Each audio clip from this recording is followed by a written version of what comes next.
Hello. Thanks for joining me for the fifth of 6 videos in the Presentation Bootcamp series. I'm Michael Best, the founder of Spotted Rhino Designs. Yesterday, we learned about the power of pain and pleasure. Now, we have a bunch of people feeling a bunch of emotions. Now what? Well, now we move them.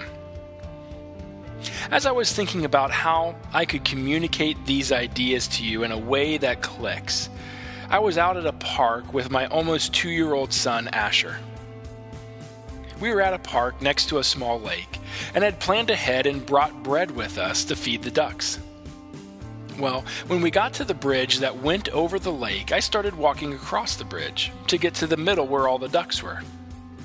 As I got about halfway, I turned around to see Asher still standing at the beginning of the bridge. Well, I did what any good dad would do, and I hollered back to him saying, "Hey Asher, all the ducks are out here." I even tried to make the enticement sweeter by showing him the bread and throwing some in. The ducks got my message with tons of splashing and fighting, but Asher was not ready to join me. Realizing this, I gave up, walked back to where I started, took his hand, and together we walked where I knew the duck feeding was best. As we walked, I thought, this is exactly what we all must do in our presentations in order to get our audience to move to our desired end. You see, no longer can we place ourselves out on a perch and holler back to our audience, "Hey, over here, this is where you want to be. Come on, join me." We as presenters need to go to the beginning of the bridge where our audience is, grab their hand, and walk them to where we want them to be. It reminds me of the movie What About Bob? We need to walk our listeners and take baby steps in our desired direction. So how do we do this? How do we meet our audience on the bridge to where they are and walk them to where we want them to be? Well, we take all that we have learned and thought through to this point in the boot camp, and we put it together with the right rhythm and structure. Okay, so what is the right rhythm and structure, you ask? Great question. Let's start with rhythm. The rhythm of a presentation is something that is almost always missed by the majority of presenters. But it is truly what sets the great presenters apart from the good presenters. If you look at some of the best presenters this world has ever known, the likes of Abraham Lincoln, Winston Churchill, Martin Luther King Jr., and Steve Jobs, you will find that they all have a rhythm built into the structure of their presentations. And you want to know what that rhythm is? I can't believe I'm giving this tip away for free. The rhythm of all great presentations is created when you take the pain, pleasure, and gap in between them and turn them on their end. Don't look at them horizontally anymore, but vertically. You see, in order to create the rhythm of the best presentations, you need to alternate between pain and pleasure, constantly reminding your audience of the dissatisfaction of the present and the more desirable future. This ebb and flow or wave-like rhythm needs to move in and out of the structure of your presentation. The very moving back and forth is what creates movement without taking any steps. And again, this rhythm needs to be weaved in and out of the structure of your presentation.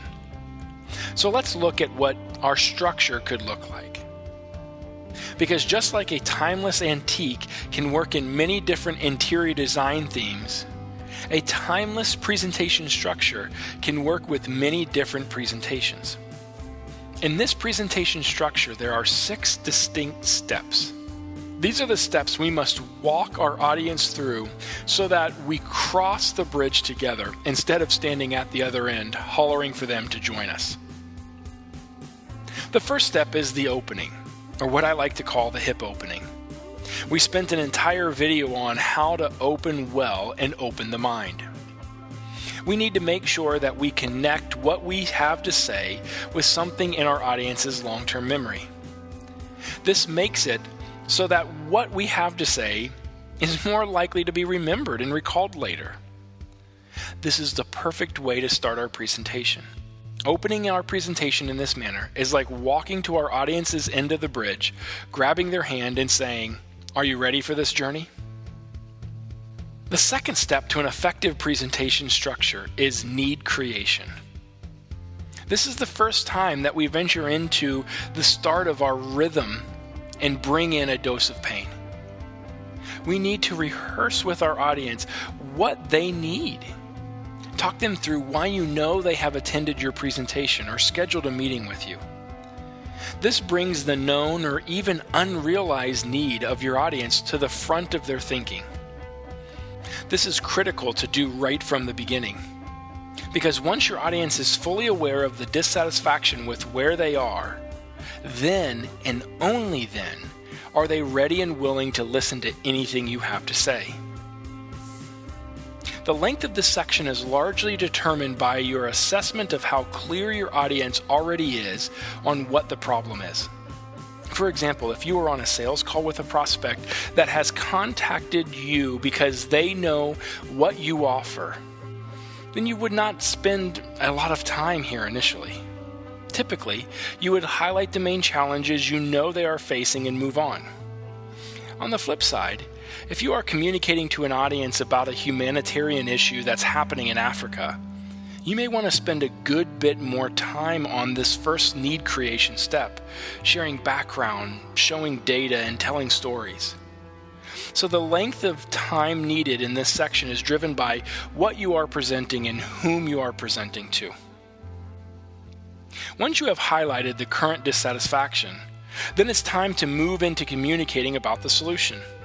A very common approach is to jump right into your solution and how you can help.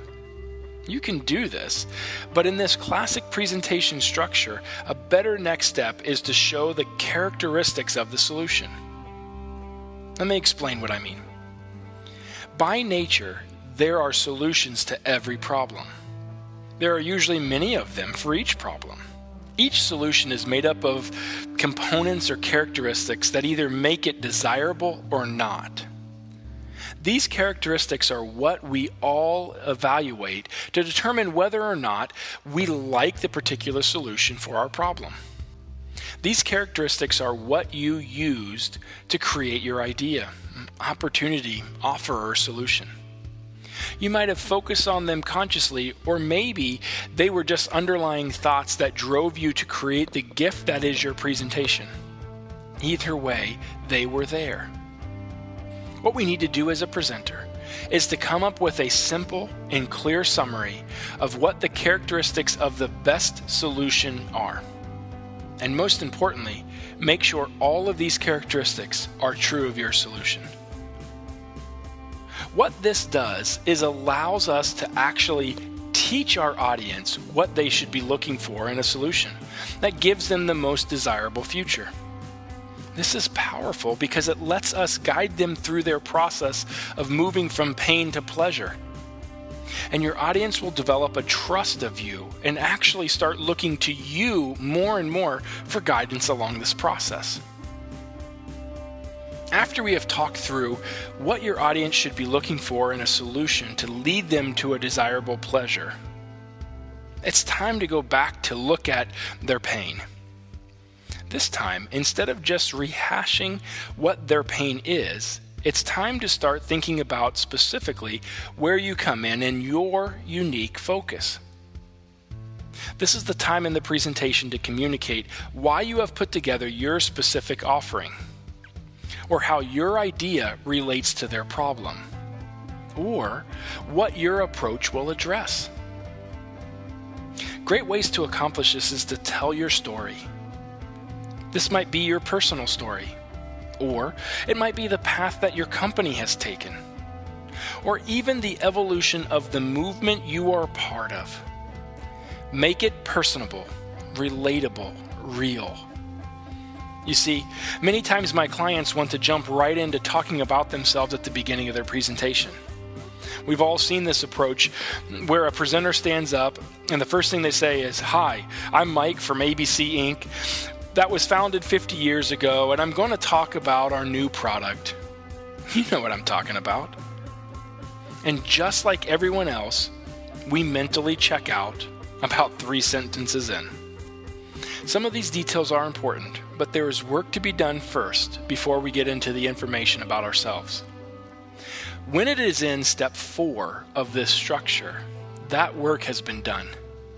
And now people are willing and interested to hear about your story. So go ahead, tell them, but do it at this point. Coming out of this explanation of our focus, we want to again have the rhythm swing back to the desirable future.